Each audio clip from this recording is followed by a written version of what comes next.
Okay, last video of this chapter 3 is about limiting reactant, which is a very important concept. I want you to learn it well. You definitely have some questions in the first exam and also the final exam. It's a very important concept in General Chemistry 1. The concepts that are related to limiting reactant, actually they're embedded in that concept, are theoretical yield, the actual yield, and the percent yield, that I would like to explain all of them with one example in 4 parts. Okay, so let's talk a little bit about limiting reactant. Let's see, what is a limiting reactant. That simple example of cheese sandwich always helps us understand it better. Hopefully you're not too hungry now. Let's say we have 6 pieces of toast and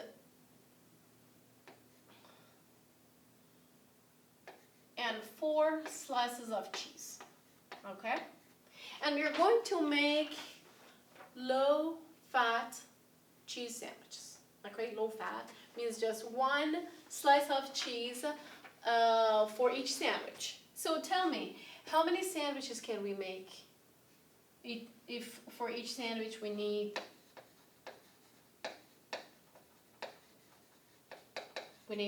how many toasts? 2 toasts and 1 cheese.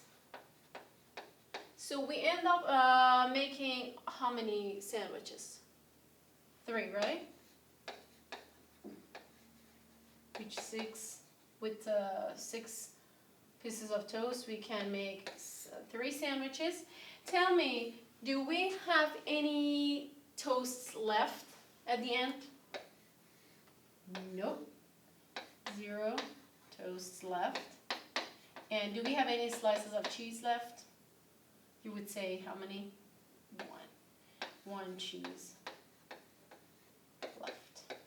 So it seems like if you had more toasts, you would have made at least 1 more cheese sandwich, right? Because you have 1 cheese left. So the number of toast, the pieces of toast, control the number of sandwiches, limits the number of sandwiches, right? This is almost the same in chemical reactions. One of the reactants is used up completely first, 0 left at the end. And another one remains a little bit after that. So we have limiting reactant,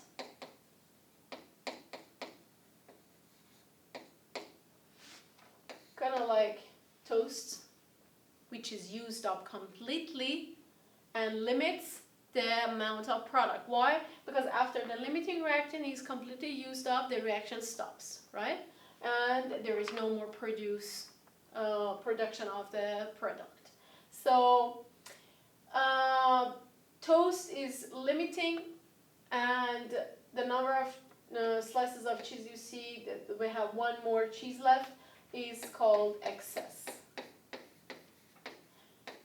The same. In chemical reactions, we have a limiting reactant and also an excess reactant. By knowing these 2, limiting reactant and excess reactant, let's start working on examples. We have different types of limiting reactant problems. This is the simplest, going from moles of reactants to moles of product. Let's look at this equation. Zinc reacts with hydrochloric acid to form this product. Zinc chloride and hydrogen gas is released. If 0.3 moles of zinc, let's write them. If 0.3 moles of zinc react with 0.3 moles of HCl, we want to find out how many moles of product are produced. Now you see, this is one of the signs of a limiting reactant problem. When the amount of both of the reactants is given, and you have no idea which one would be your limiting reactant. So you need to set up two sets of calculations going from first reactant to find the amount of product, and then going from the second reactant to find the amount of product. So let's do it together. How do you do it is that you start with the given value, first with zinc, 0.3 moles of zinc, and you're relating it to the number of moles of zinc chloride because you're supposed to find it. What is the relation? 1 mole of zinc produces 1 mole of zinc chloride. So it's a 1-to-1 ratio. 1 mole of zinc, 1 mole of zinc chloride. So it's basically the same number of moles, 0.3 moles of zinc chloride. The second part of the calculation is going from HCl, 0.3 moles of HCl, and finding the ratio between HCl and ZnCl2. You see 2 moles of HCl produce 1 mole of ZnCl2. I'm just looking at the equation, right? Just by looking at the equation and their coefficients. So 0.3 divided by 2 will give you 0.15 moles. So after you find these two, which one do you think would be the correct amount of product? Always smaller amount. Means that this is amount from what?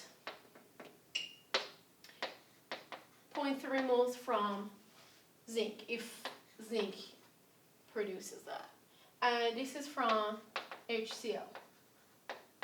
So means that after all 0.3 moles of HCl was used up completely and we are out of HCl, 0.15 moles of product has been produced and the reaction stops. Okay? So which one is your limiting reactant? HCl is the one that has produced less product. Please, I see it a lot on students' papers that they tend to subtract, they tend to add. There is no mathematical operation after that. After you find the moles, stop. You just choose, and which one do you choose? Always the smallest number, always. So, your limiting reactant would be HCl, and what do you call Zn? Zinc? You just learned. If it is not the limiting reactant, it is excess reactant. Because I don't have space, instead of limiting reactant and excess reactant, I just showed them with LR and ER. Okay? So this is one type of calculations on limiting reactant when you are calculating from only the number of moles to number of moles, and that's very short. But what if we are given the masses and we are supposed to find the mass of product? The same concept, the same calculations, but of course longer. And this is a stoichiometry. You remember the previous video? You did the stoichiometry calculation from reactant to product. That's the same. So let's set up two sets of calculations. First, you go from 3.5 grams of zinc. You remember? First you had to use the molar mass. So 1 mole of zinc according to periodic table is 65.3. Let me check what the numbers I have. 38, yes. So you cancel mass of zinc. You have the number of moles of zinc. It's time to switch from zinc to ZnCl2 by using their coefficients. 1 mole of zinc produces 1 mole of ZnCl2. So you can cancel this and this. And at the end, use the molar mass of ZnCl2, which is 136.28 grams. Don't forget that you have learned all of these, how to calculate the molar mass, right? So it gives you how many grams, according to my calculation, 7.30 grams of zinc chloride. This is from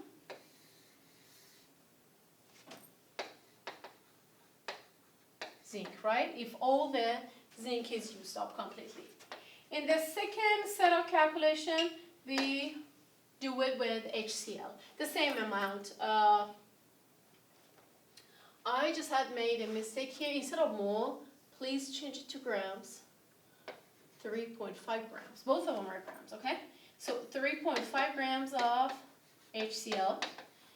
What should you do first? Use its molar mass. 1 mole of HCl. When you calculate it, it's going to be 36.46 grams.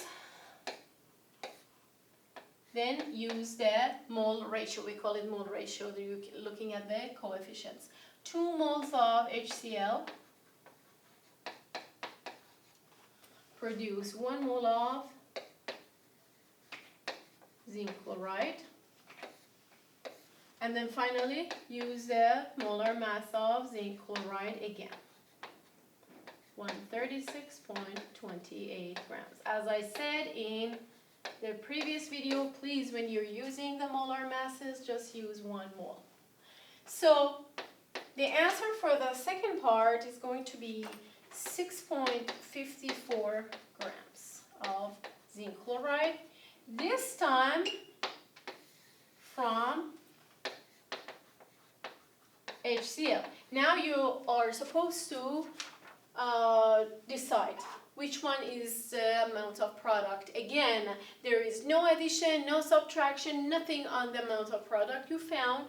So each time you find them, you just focus on the smaller amount. Means after 3.5 grams of HCl was used up completely, the reaction stops because there is no more HCl. And the production of product will be finished, will be stopped. So this is the amount of product, and this is HCl, which is our limiting reactant, and zinc will be our excess reactant. Okay? Ready to go to the third one? So far you learned how to find the limiting reactant from the number of moles of reactants and moles of product. In the second part, you did a little bit more calculations. Instead of mole to mole, you did the mass to mass stoichiometry calculation. And again, you found the same result, that HCl is the limiting reactant. Let's work on the third part of this question. If at the end of an experiment, 5.24 grams of zinc chloride is formed, what is the percent yield for this experiment? Percent yield shows the efficiency of an experiment, especially if you are working for chemical plants or for pharmaceutical companies. You want to know if this experiment, if this reaction is worth, especially if you're doing it as a mass production, if it has enough efficiency or you need to change the process. So the formula for percent yield that you need to memorize is percent yield, or efficiency, is actual yield divided by theoretical yield. Or let's just use the entire word, complete words. Theoretical yield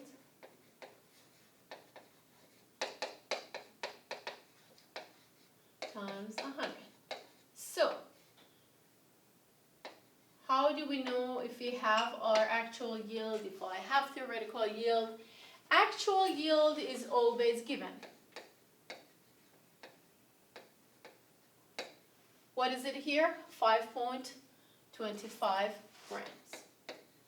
It says it was formed after the experiment, at the end of experiment. Theoretical yield, this is what you have calculated from limiting reactant. And it's nothing but the less amount of product that you found, you calculated. So this less amount of product that you choose as the amount of, as correct amount of product, now has a new label. It's called theoretical yield. So for this particular, this part C is a continuation of part B. So for theoretical yield, we use 6.54. 6.54 grams. So let's plug them into this equation. Percent yield for this particular reaction is actual yield, which is 5.24 grams, over the theoretical yield, which was the less amount of product produced from limiting reactant, 6.54 grams times 100. Grams and grams are canceled, so percent yield does not have any units. If you calculate it, according to my calculations, I have 80.1%. 80.1%. I had 3 sig figs, and now I have 3 sig figs. So not a bad yield, not a bad efficiency. It's good. It's good. If you have above 80% in your experiments, that's a good sign. All right. The very last part of this type of limiting reactant questions, you may be given such a question. Again, working on the same example, it's a continuation, is part D of this question, working on the same equation, the same reaction. How much excess reactant will remain at the end of this reaction? First of all, if you go back to this part, you remember we said HCl is limiting reactant and excess reactant is zinc. Okay, we had 3.5 grams of each. So let's rewrite it again. 3.5 grams, 3.5 grams. We said HCl is our limiting reactant and zinc was excess reactant. So let's go back to this definition of limiting reactant again. Limiting reactant is the one which is used up completely and nothing is left at the end. But excess reactant, the word says that something will remain excess, extra. So this, if you have this type of question, you have more than one way to solve it. But in my opinion, the simplest form of solving this type of problem is to just stay on the reactant side. It's between the two reactants now, So let's use this fact that all 3.5 grams of HCl, which is our limiting reactant, is completely used, right? So let's find out how much zinc will react with 3.5 grams of HCl.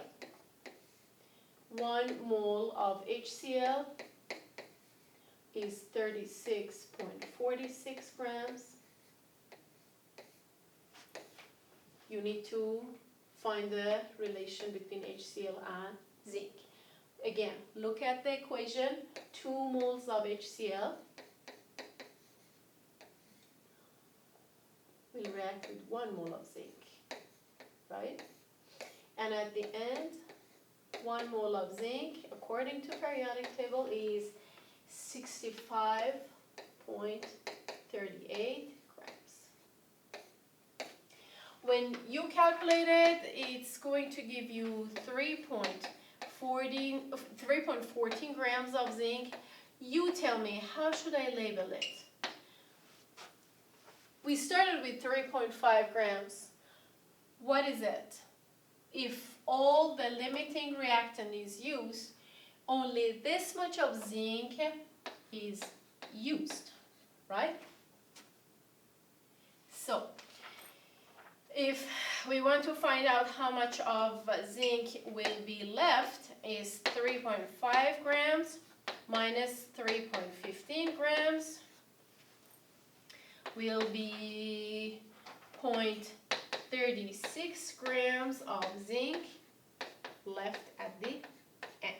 So in order to find out how much of the excess reactant is left at the end, first you need to find out how much is used. So start with the limiting reactant because you know it's used up completely.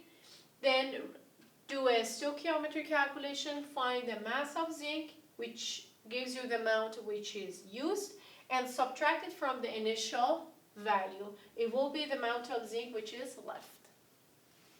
I hope you take enough time to work on examples of this chapter. Lots of calculations. Please work on worksheets and let me know if you still have any questions.